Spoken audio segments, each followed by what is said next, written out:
G'day, g'day. It is Friday, the 14th of August, 2026. How is everyone doing out there? Hope yesterday was a good trading day for those who traded, and it was a fairly interesting day, not to be unexpected of where price was trading at. I've taken off all the drawings at the moment, just have a clean look at the daily chart and to see this very nice reversal outside daily candle closing very strongly below the previous 2 days lows. We had this pattern going where we sort of two up days, then this bearish pin bar, whatever you want to call it, then another two up days, then another bearish pin bar, and does induce a lot of selling, these types of candles. But this area here would be an area of interest for a lot of traders who are starting to take profits from this move, believing that we might not go too much higher.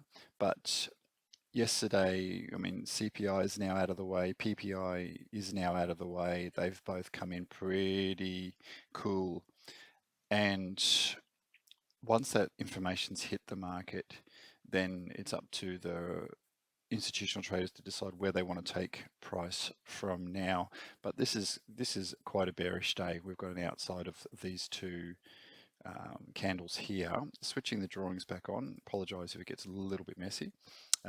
This weekly high that we were watching is now, I think, it's now out of the picture. The level is still obviously important, but we can see how these two highs have got swept, and highs weren't grabbed on the way up, so they now become liquidity targets for us, as well as this July 2026 high could be, it looks to be around about that 50% retrace back, which would be healthy if gold is going to start to move up.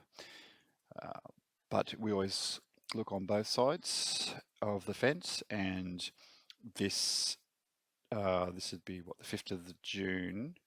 So this high is the next daily high, as well as the 4,500 level. Overnight, let's see what we've collected in our morning report. So the PPI, which is the July Producer Price Index, was flat, so in line with the CPI the day before, and that's the second straight month. So potential energy-driven cost pressures, which were coming out of the Strait of Hormuz being blocked, look to be sort of starting to fade a little in terms of prices moving up. And of course, then this leads on to whether the Fed will raise rates in September or not. And we're starting to get correspondence, inverted commas, saying that, it's hard to see that they would hike rates in September, but things change almost to the day at the moment. Still geopolitical issues with the Strait of Hormuz is still on the table. Oil is elevated, oil is trading. Let's just quickly throw on the futures and that. So we've come off 94. We're just in this range here now, so it's still quite bullish. And prices sort of this floor around, maybe around 80, seems to be holding at the moment. VIX is still pretty much asleep. It's under 15. Capital flows, we always got to think about where money's flowing to. Small caps, so the Russell 2000 is up 22.7% year to date, so it's having a very good week. Bond yields, 10-year treasuries, we can see that still up near this 2026 high, floating between a 4.6 and 4.8% range. 30-year yields still at 5.24. So when long end treasury yields, they're still absorbing the energy or risk even at the moment. So they're still higher than, of course, these shorter term yields. So they're still sort of pricing a little bit of inflation risk, of course, with the uncertainty that's going on with US and Iran. So that's where the big players play in bonds. So always good to keep an eye on that market. Go to intraday. Really nice Asian session. If you like volatile Asian sessions, that is. We traded mostly for the first, right up until basically the Tokyo Open. We were trading inside this previous day's hourly range. That was from 2 a.m. So a lot of sideways price action right underneath the point of control. Then once we broke through that, I'll just turn on my algo levels.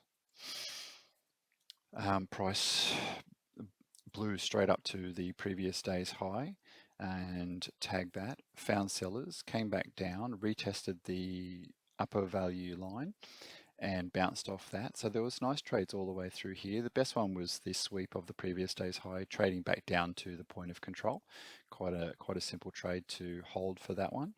And then it eventually made its way all the way back down to the pivot and found support there, back below the lower value level and all the way down to the previous day's low. So we've closed below the previous day's low and the low before that. That would have been on, so Tuesday's low.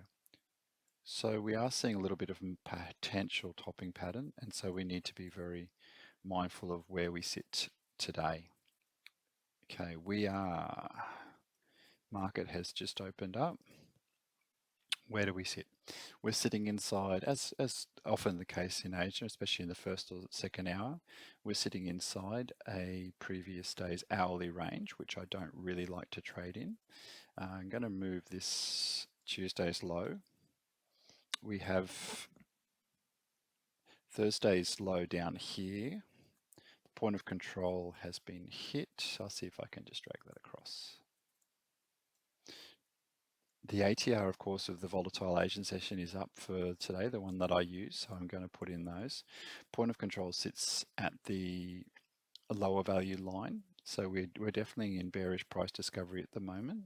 So if we can come up here and tag this level here for some more selling, that would be a very nice trade. We could break up through here and for a return to value to the pivot line.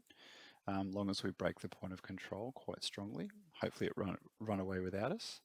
Or it could just sort of sweep this hourly range high, tag into which would have been Wednesday's low, retesting that low, and then down to here.